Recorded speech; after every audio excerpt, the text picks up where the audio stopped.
Great. Thank you guys. Just a quick overview of what we'll be getting into today. We will be going over kind of getting comfortable, getting adjusted here in the US, how to make connections, a little bit about US small talk and developing friendships. Again, some American culture, values, and social norms, communication tips about emails and the timing of things and kind of respecting boundaries and dealing with conflict. And then we will end with a Q&A. So if you guys have questions throughout the presentation, totally feel free to drop them in the chat in real time, or you can wait until the end and drop your questions in at the end and we will discuss them. So excited to get started. Tatiana, take us away. Okay. So guys, today one of the goals is to make you feel comfortable with whatever emotions you have as an immigrant, as a foreigner in the USA. Some of you already here, some of you are just getting ready. So yes, we definitely want you to feel comfortable when you're here. And to do that, you need to know what exactly is going on and what kind of different stages you will go through. Because culture shock is something everybody has when they are moving to a different country. It just depends on, everybody just has different level. So when you just arrive, you're going through a stage of honeymoon. So you're super excited, you like everything, your dream came true, and it can last a few weeks, sometimes a month maybe, but usually just a few weeks and maybe just even a few days. And after that, you get to real stuff, to real life. And some things get difficult. You don't understand the rules of the new country or the rules of your host family. So it could be that you can feel hostility and irritability to your American lifestyle, or you start missing your home country. So this is the second stage of culture shock and adaptation. But as you go through and you learn new things and how to use public transportation and school schedule for your kids, different, you get used to American meals, you gradually start adjusting. And that's when your life gets easier and you start feeling like you belong here. The last stage is full adaptation. Not all of the immigrants get there. And most likely within 1 year, you won't feel like you are at home. So we're not gonna really talk much about it. Good. And while you're going through the second stage, and the third stage, hostility, irritability, and then while you're adjusting, one thing that can really make your life much, much easier is your community. So today we really want you to give some tips on how to build your community, how to belong to, how to feel that you belong in this country. And to be able to do that, you need to know some basic stuff like American values that are very strongly reflected in the language. So 3 of them that are main are independence, privacy, and positivity.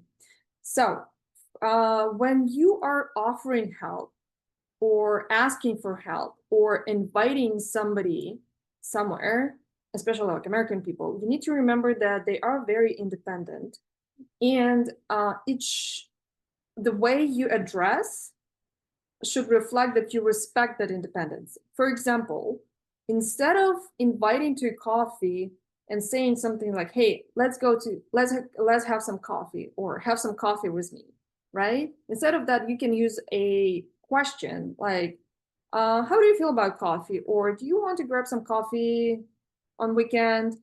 So make a question, and that will give a space for a person to say no. So that's the main thing that you need to remember is whenever you're asking for help or offering help or inviting somebody, just give them a space to say no to you. And questions will help you with that. Another example, when you asking for help, instead of saying "help me please," In some cultures, it could be totally fine to say that, but in American culture, it's better if you can, again, you ask a question. Hey, can you help me, please? Or would you mind helping me? So question always give another person an opportunity to say no or yes. And the last, when you want to offer help, instead of saying like imperative, like I'll help you, it's better to say, hey, do you need any help? Can I help you? Or do you mind me helping you? This way, you show that you respect their independency, that you believe that they can do it by themselves, but you're still here to help them. So questions definitely help with that. Another thing that you need to remember is that Americans are super, super friendly, but very private. Americans smile to strangers, have small talk with strangers, cashier can talk to you about your weekend plans, but it doesn't mean they make friends with like everybody. So they're friendly but private. And for example, you can hear phrases like, hey, you can stop by anytime. It doesn't mean you can stop by their house at any time. You definitely need to wait for the official invitation through text or call, and only then come to their house. Another thing about privacy, maybe like it now it is popular in many countries, but I've noticed that Americans prefer texting versus calling. Sometimes you even need to schedule a call. If you want to call somebody, like ask in a text first, because calling is like intruding into private space. So just remember about that. And positivity. Sometimes it can be confusing for people from other countries. Like, for example, Americans give very positive feedback, and it is a little bit like enhanced.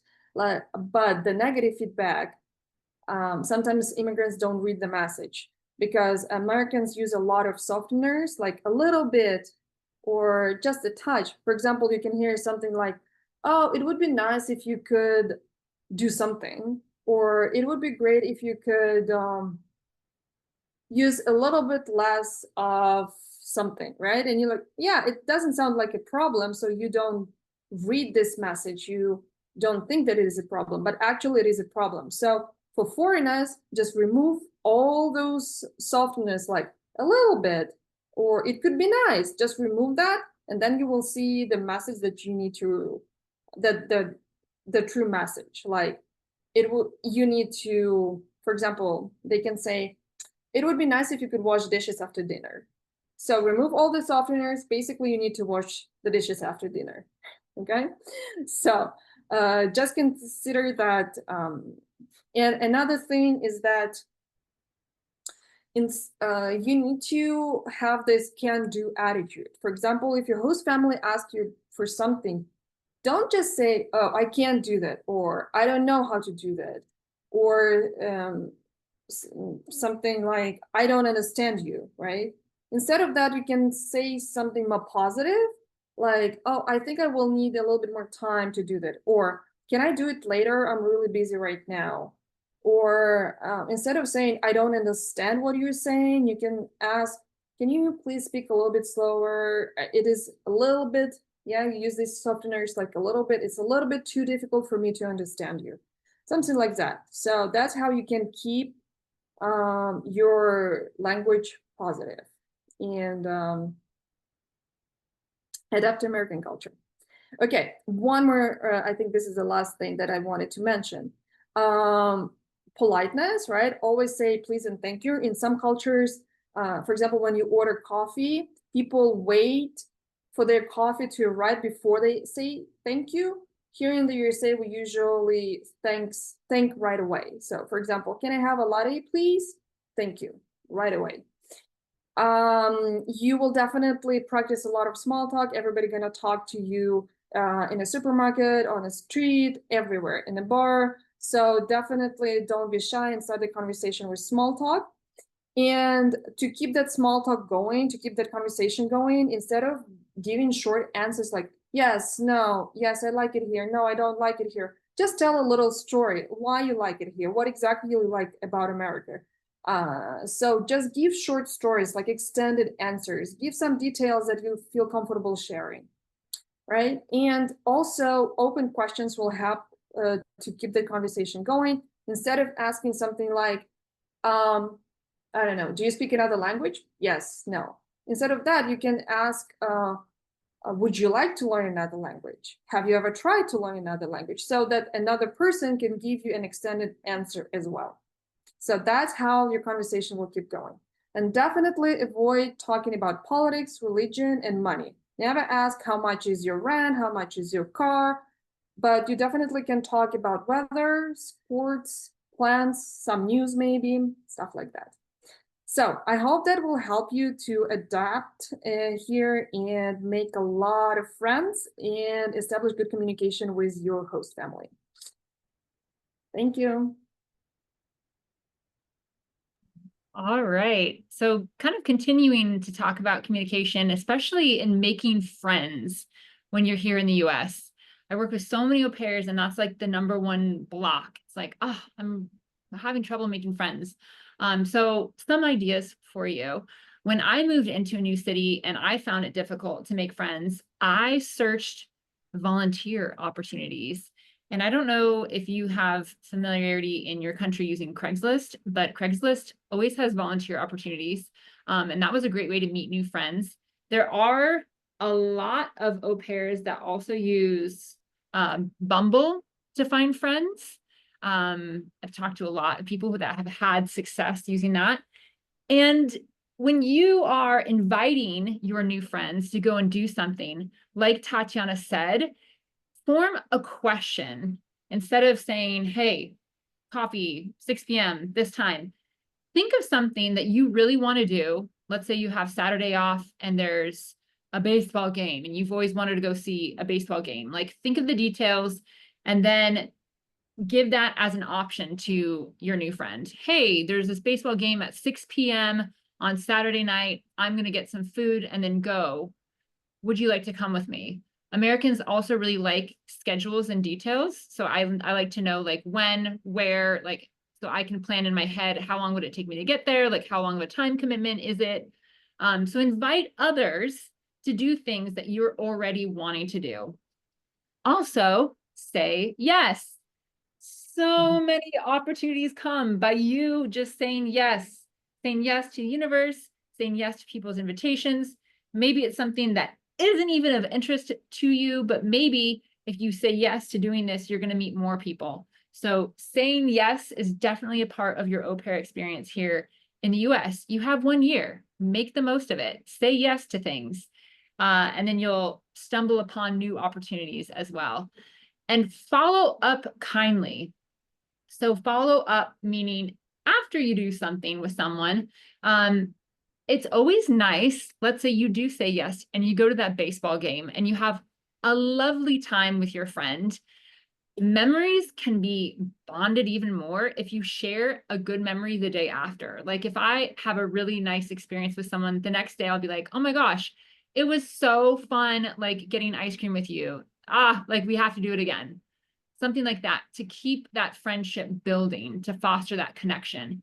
Equally, if plans fall through and you don't do something with that friend, follow up like in a couple weeks. Hey, do you want to give it another go? Sometimes we use the phrase rain check to mean we can't do something this time, but we'll do it a next time. Oh, I'm sorry, I can't go to that baseball game, but like rain check, meaning let's do it again, in a couple weeks or in the future. Also, for those of you that are in the United States already, I know Luke is here, and also Laura, you're here too, right? Luke is in Michigan, and Hazel's already here in Ohio. Here's a question for you. Do you think that Americans are overly nice? You can put it in the chat or you can unmute yourself. Do you think Americans are overly nice?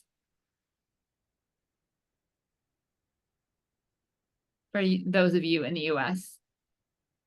This is something that comes up a lot. I think people are surprised when they get here and people are like, oh my gosh, I'm so excited to meet you. Like, where are you from? Tell me all about it. It can come off as being really, really kind.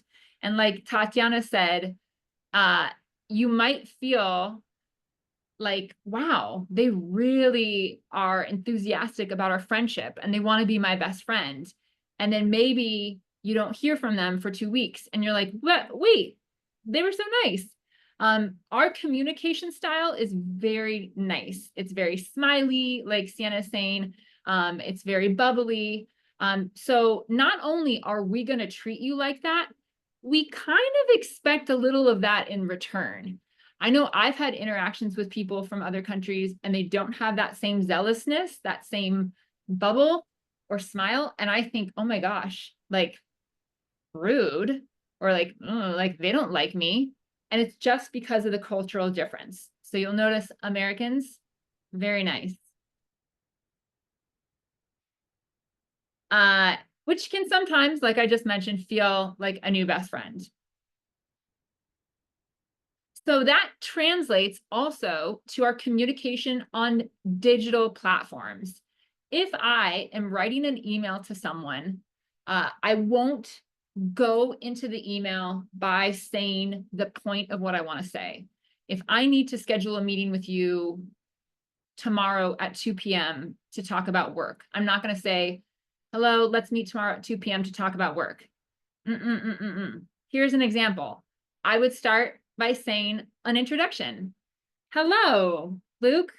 How was your weekend? Isn't it so nice that it's sunny outside? And then the point. Hey, I would love to catch up and talk about the issues we're having with our website. Could you meet tomorrow sometime in the afternoon, like 2 p.m.? I really look forward to talking with you. Thank you, Emily. So we use a lot of fluff in our verbal communication, but also in our professional communication, like an email. So remember this when you are trying to work, as an au pair, but also just in your communications with your instructors, your host family, etc. And also, we talked about, Americans really like texting. Tatiana mentioned you wouldn't just call randomly, you would probably send a text first. But if you did call or if you leave a voice message, we don't so much use WhatsApp here, but sometimes through SMS, I'll leave voice messages for people. But same thing, I wouldn't just leave a voice message saying, meeting tomorrow, 2 p.m. I would leave a voice message for someone saying, oh my gosh, how's your day? I can't wait to see you tomorrow. How was your weekend? Blah, blah, blah. Like that level of enthusiasm is very typical in our American communication style. Maybe not that zealous. I tend to be even over the top, but we are very bubbly even in our voice messages. And with that, I am going to turn it over to Regan. If you have more questions about American communication style too, you can put them in the chat or wait until the end and we'll answer those questions. Okay, yeah. Sorry. There was audio to the last slide and it was still playing in my ear. So here we are. Okay.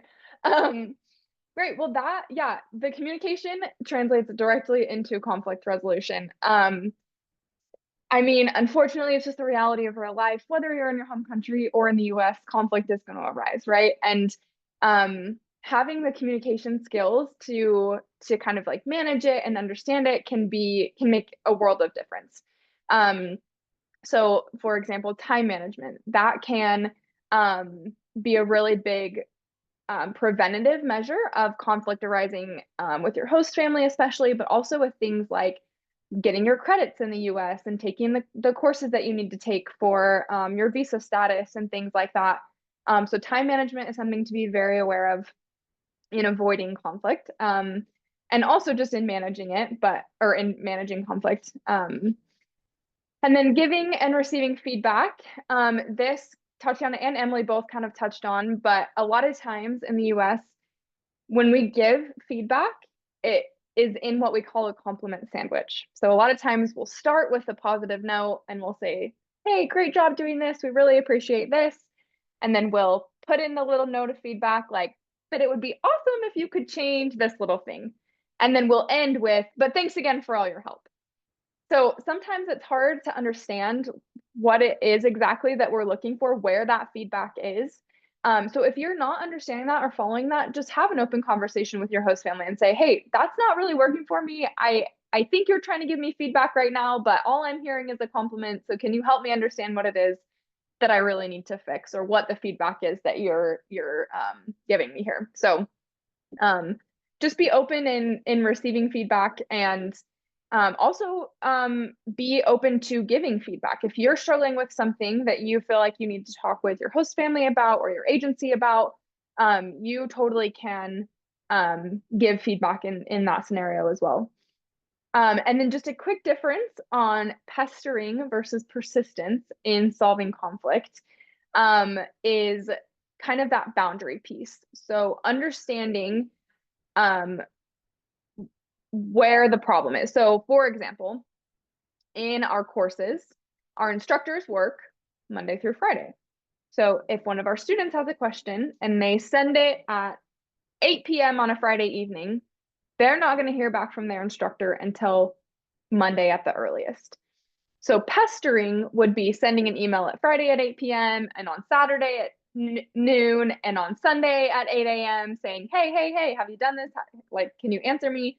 That's pestering, because you're not respecting the boundaries of the instructor's working hours. Persistence would be if you send an email on Monday morning and you don't hear back by Wednesday, then you can send a follow-up and say, hey, kind of like Emily was talking about, even with friends, it's like, hey, I didn't hear back from you earlier this week. In an instructor circumstance, you could say, have you had a chance to look at my question? Or in a friend circumstance, you could say, hey, didn't hear from you earlier this week, would love to know if everything's okay, let me know if you need anything. So that's kind of the difference between those two. Then we have some more conflict resolution. Oh yeah, Joshua, do you want to add something? Oh no, I just saw that Azaria had her hand raised, and I wonder if she still has her question.